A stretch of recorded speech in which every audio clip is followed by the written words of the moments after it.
December the 24th, Christmas Eve. And we're going to read the last chapter, chapter 24 of the Christmas Mystery. The story of Elisabet, the little girl from Norway, walking across Europe into Asia, from Norway down to Bethlehem, and back in time 2,000 years to the time when Jesus is being born. Elisabet is accompanied by the angel Epheriel, a whole host of other angels, shepherds, sheep, the Emperor Augustus, Governor Quirinius, the innkeeper, a whole group of pilgrims accompanied her on her journey. Before we begin the chapter, we'll open the last door of our Advent calendar box and see the characters that we've got in here.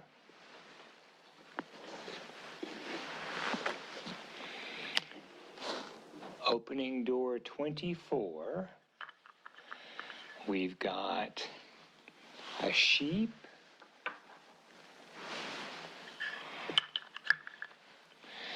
the baby Jesus in a manger that can go between Mary and Joseph,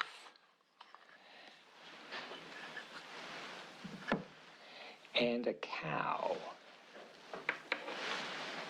Let's see if we can find a good spot for them all.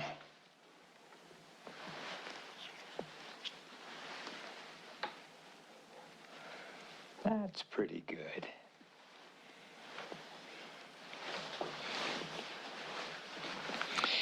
We now have the whole group, all the pilgrims, right up to Mary and Joseph and the baby Jesus, all ready for Christmas.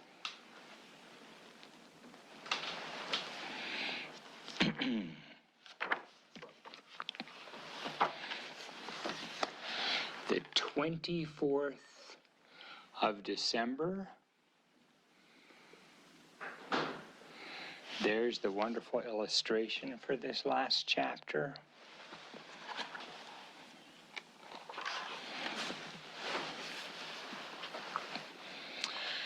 A spark from the great beacon behind those weak lanterns in the sky. Christmas Eve began as usual.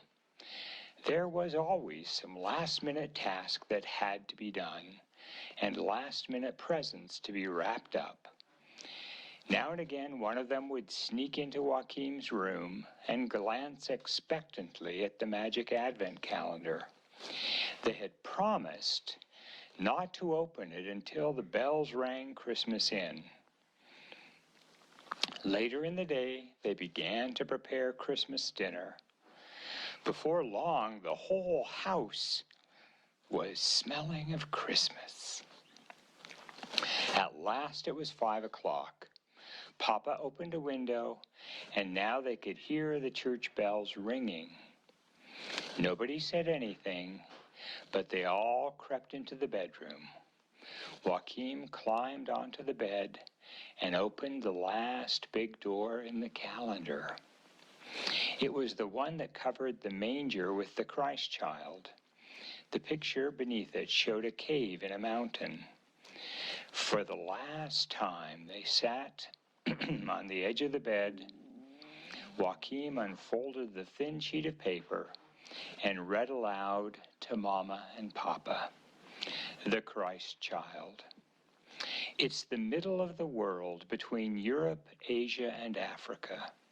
It's in the middle of history, at the beginning of our era. Soon it will be the middle of the night as well. A silent crowd is stealing upwards between the houses in Bethlehem. There are a little flock of 7 sheep, 4 shepherds, 5 angels of the Lord, 3 kings of Orient, 1 Roman emperor, the governor of Syria, and Elisabet from the long, narrow country below the North Pole. The weak glow of oil lamps is streaming from the windows in a few of the simple houses, but most people in the old town have gone to bed for the night. One of the wise men points up at the sky where the stars are burning in the darkness. They are like sparks from a beacon far away. One star is shining more brightly than all the other stars in the sky. It looks as if it's hanging a little lower in the sky as well. O little town of Bethlehem, how still we see thee lie. Above thy deep and dreamless sleep, the silent stars go by, murmurs Elisabet softly, remembering an old carol. The angel imperial turns towards the others, puts a finger to his lips, and whispers, hush, hush. The procession of pilgrims gathers in front of one of the inns of the town. In a moment or two, the innkeeper appears at the window. When he sees the group outside, he nods firmly and points to a cave in the wall of rock. The angel ethereal whispers something. It sounds like the words of a nursery rhyme.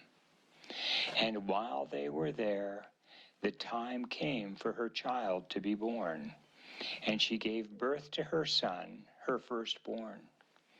She wrapped him in swaddling clothes and laid him in a manger, because there was no room for them in the inn. They creep across the yard and stop in front of the cave. The smell from it tells them it is a stable. Suddenly the silence is broken by the cry of a child. It is happening now. It is happening in a stable in Bethlehem. Over the stable a star is twinkling. Inside the stable the newborn child is wrapped in swaddling clothes and laid in a manger. This is a meeting of heaven and earth. For the child in the manger is also a spark from the great beacon behind those weak lanterns in the sky. This is the wonder. It is a wonder every time a new child comes into the world. This is how it is when the world is created anew under heaven. A woman is breathing deeply and weeping, not out of sadness. Mary is weeping quietly, deeply, and happily, but the child's cries drown out Mary. The Christ child is born. He has been born in a stable in Bethlehem. He has come to our miserable world. The angel ethereal turns solemnly towards the other pilgrims and says, "Unto you is born this day in the city of David a Savior." The Emperor Augustus nods. And now it's our turn. Everyone is to take up their places. Everyone must remember their lines. We have rehearsed this for almost 2,000 years. Quirinius speaks at a sign from the emperor.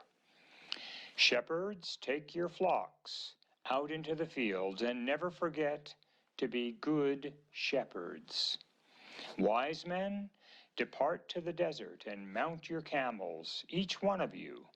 May you never cease to read the stars in the sky. Angels, fly high above the clouds, all of you.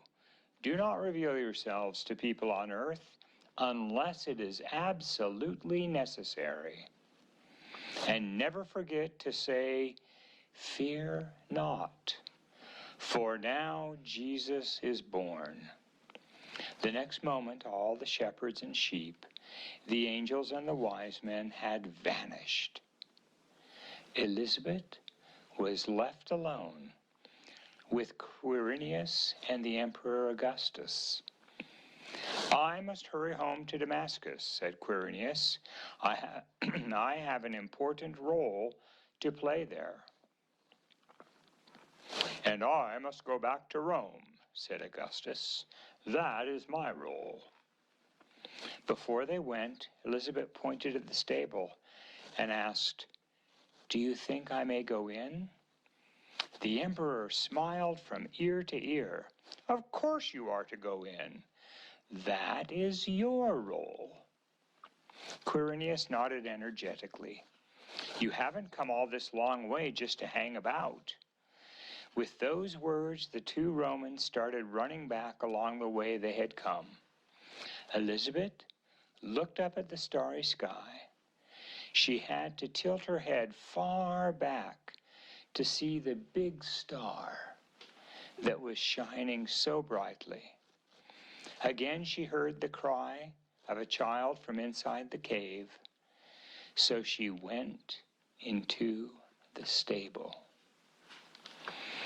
Papa got up from the bed and punched Joachim on the shoulder. "Well, we certainly took a remarkable Advent calendar home with us this year," he said. He seemed to have finished with it all. Joachim wasn't as pleased as he was for what had happened to Elisabet. Mama sat for a while thinking, too.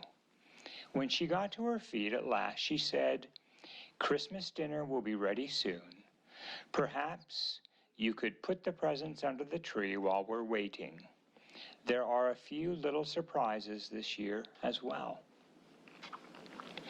That was exactly what she said. Then the doorbell rang. It was Joachim who opened it again, and again old John was standing outside. Today he was beaming even more than yesterday. "I've come just to thank you," he said. Mama and Papa hurried up and beckoned him in. The macaroon cake was put out on the table again. Only the topmost ring was missing. Papa had put a ball of red marzipan on it instead.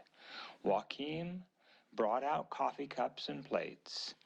They sat round the coffee table, and John looked at all three of them in turn. He had a mysterious expression on his face. "When I drew the large picture on the Magic Advent calendar," he said, "I tried to do it in such a way that there would always be something new to discover. All God's creation was like that, I thought. The more we understand, the more we see in things around us. And the more we see in things around us, the more we understand. So there will always be something new to discover if we only have our eyes and ears open to the remarkable world we live in." Papa nodded, and John went on. "But I didn't know that the calendar was made so that the person who read the scraps of paper would also solve the old mystery of the little girl who disappeared from town almost 50 years ago." "Have you found out something more about Elisabet?" asked Joachim. But John didn't have time to answer, for the next moment the doorbell rang again. Mama looked at Papa, and Papa looked at Mama. "You'd better open it, Joachim," said John. "I expect you're the person who has opened all the doors in the Magic Advent calendar. Now you must open this last door as well. But you must open it from the inside." As he crossed the floor, Joachim noticed that Mama and Papa were holding hands. Surely they weren't afraid that it might be the angel Ephoriel come to visit. When he opened the front door, a woman aged about 50 was standing there. She was wearing a red coat and had fair hair with a little gray in it. The woman gave him a big smile and held out her hand. "Joachim," she said. Joachim felt a bit dizzy, but he knew who she was, so he shook her hand. "Elisabet Hansen," he said, "won't you come in?" When they came into the sitting room, Mama and Papa were still sitting, holding hands. Now the old flower seller gave up keeping a straight face and burst out laughing. Joachim thought he was a bit like Bishop Nicholas in the Magic Advent calendar. Ho, ho, ho! Elisabet was left standing in the middle of the room with her red coat over her arm. Round her neck she was wearing a silver cross set with a red stone. When John at last managed to stop laughing, he got up from his chair and said, "Perhaps I should introduce you. This is Elisabet Hansen, one and the same person. I came a few minutes ahead of her, but here she is." Mama and Papa looked confused, so just in case, Joachim stood in front of them and started to flap his arms. "Fear not," he said. "Fear not, fear not." Only then did they get up from the sofa to shake Elisabet's hand. Mama took her coat and brought another chair. Papa went to fetch another coffee cup from the kitchen. It appeared that she spoke only English. When they had all sat down again, Papa spoke in Norwegian all the same. "I think I must ask for an explanation," he said. "I think I must almost demand a proper explanation. And I'll give it in Norwegian for the boy's sake," said John. "It's to his credit that we are all able to be here today." It looked as if the woman with the necklace understood what he was saying, for she looked down at Joachim and smiled. "Go on," said Papa. "When I came to see you yesterday, I knew already that Elisabet was on her way to Norway," began the flower seller. "Why didn't you tell us?" cried Mama. John chuckled. "One doesn't open a Christmas present before Christmas Eve. Besides, I couldn't be quite sure whether she really would come. I couldn't even be quite sure who would be coming." Papa had begun to shake his head, for while it looked as if he would never get it back straight again. "No, I don't understand this," he said. So John explained what had happened. "It began several days ago when I talked to Joachim on the phone. For many years I've tried to trace either a certain Elisabet or a certain Tebesile, for I was convinced that she was one and the same person. But it was Joachim who hinted to me that perhaps Elisabet and Tebesile, Elisabet used Tebesile as her last name. I called information, was given a telephone number in Rome, and rang her. It didn't take long for her to remember me from those magic days in April of 1961. Elisabet tried to say something, but John interrupted her with a wave of his hand. I told her the story of a mother who had lost her child in 1948. That's how I could tell her who she was. She came to town late yesterday evening. She has not set foot in this place since she disappeared that December day, 45 years ago." Papa jumped up from the sofa and went to the phone. "What is it?" asked Mama. "I promised to phone Mrs. Hansen as soon as I heard anything new." John laughed. "Elisabet stayed with her mother last night. They scarcely closed their eyes. But everything is in good order, I assure you." "Well, then I must phone the police," insisted Papa, "so that they can close the old case of the girl who disappeared." "That's been arranged as well," replied John. "You can't have heard the news today. The whole country is delighted about it." Papa sank back on the sofa. There was nothing more for him to do. he could only sit and listen to the rest of what John had to tell. "May I ask a question?" he said. "Exactly what did happen in December 1948? And don't tell me that Elisabet set off after a lamb and met an angel called Ethereal." He turned towards Elisabet and asked her the same question in English. She put a hand to her mouth to keep back an explosion of laughter and signed to John that he should answer. "She always begins to laugh when we talk about it," explained John. "We can't agree on it. I'll give you Elisabet's explanation first. She thinks the police in this town did a very bad job, but I think we should begin at the other end." "Begin at whatever end you like, as long as you can get the ends to meet," said Papa. "Elisabet grew up in a little village near Bethlehem," said John. "The people there lived off the poor land they tilled, but even this poor land was taken away from them. When I met Elisabet in Rome in the spring of 1961, she had lived in different refugee camps, first in Jordan and afterwards in Lebanon. She went to Rome in order to explain the refugees' situation." "Well, never mind. We can talk about that later, but Elisabet really did go to Bethlehem in December 1948. She came to poor, persecuted people who needed God's help.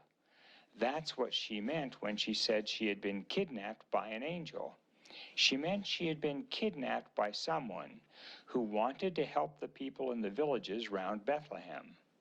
She grew up there as a shepherd girl, so she was able to stroke the soft fleece of the lambs at an early age, just like Elisabet Hansen in the Magic Advent Calendar." "So she suddenly disappeared in Rome?" said Papa. "Why didn't she want to see you again?" "I've asked myself that question many times in the years that have passed since then. The answer is that she had to be very careful about who she talked to. That was why she turned her name upside down and took Tebesile as her surname. We mustn't forget that there was a war in the country she came from. Elisabet was afraid of being kidnapped again." "Go on," said Papa. "When I told her I believed her angel story, her suspicions were aroused. She was afraid I might be a dangerous person where her own safety was concerned, and for the Palestinian people." "But wasn't Elisabet Norwegian?" Mama wanted to know. "Yes, she was Norwegian," answered John. "Elisabet thinks she was kidnapped by some very unhappy people who were willing to do almost anything so that the world would have its eyes opened to the suffering of the Palestinian people. All the same, it was dreadful to kidnap an innocent child," said Mama. "Of course, you're quite right. Elisabet thinks they must have intended to take her back. Perhaps the people who kidnapped her wanted to try to get her father to write in the papers about all the people who were driven from village to village and finally herded into huge refugee camps outside their own country." "So why wasn't she taken back?" interrupted Papa.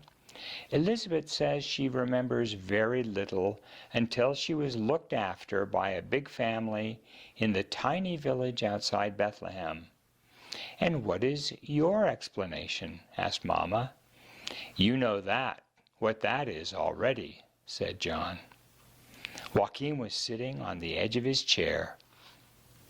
"You think she did follow the lamb with the bell and met the angel Ethereal in the woods?" he asked. John nodded. "I still do." "No," said Elisabet. "Yes," said John. "No," said Elisabet, and laughed. The others began laughing too. "You shouldn't start quarreling," said Joachim, "and you shouldn't start thumbing your noses at each other either. I believe Elisabet's story, said Papa. And what about you? Asked John, looking at Mama and Joachim. I believe 24 times more in John's story, said Joachim. Then I'll have to vote 12 times for John's story and 12 for Elisabet's, decided Mama, because I think a few angels have flown to Bethlehem this Christmas, and back again here for that matter. But Joachim is right when he says we mustn't start quarreling, even though we believe slightly different things, said John.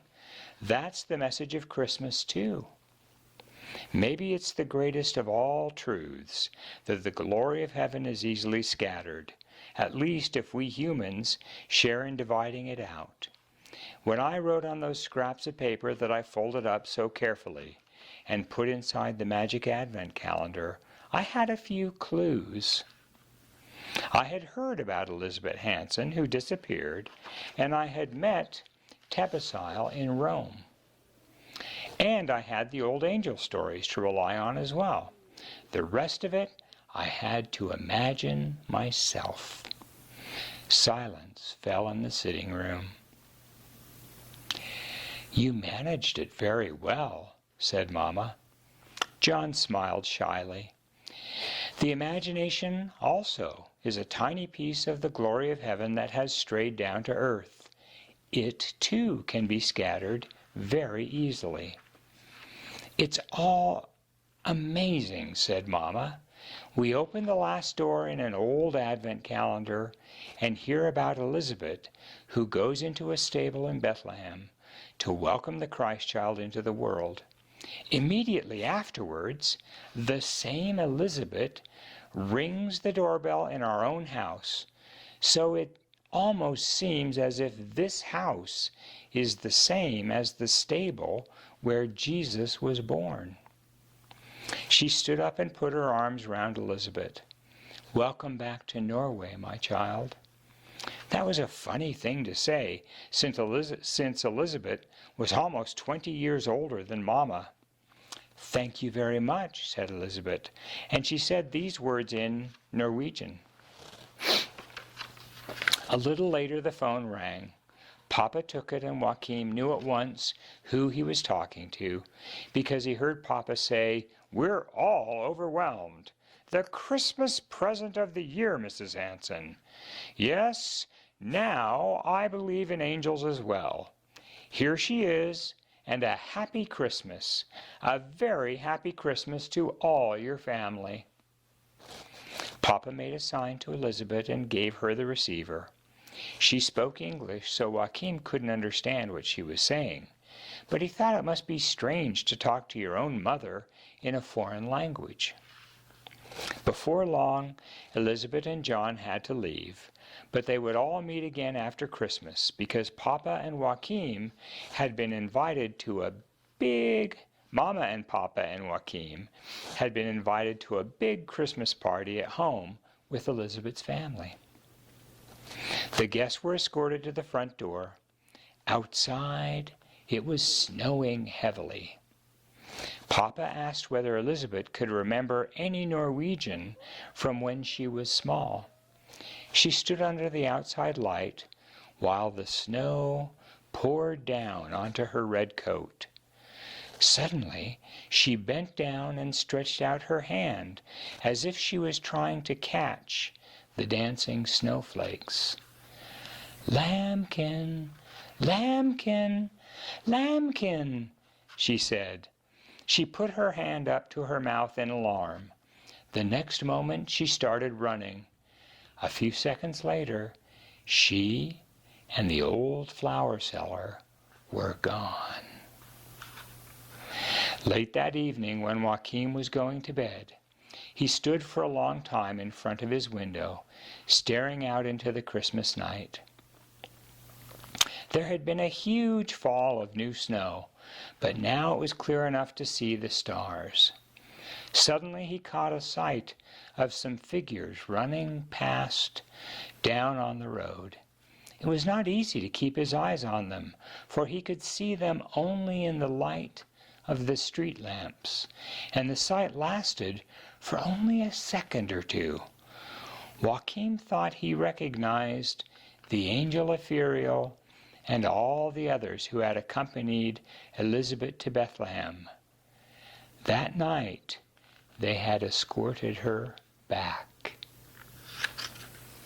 And that is the end of the Christmas mystery.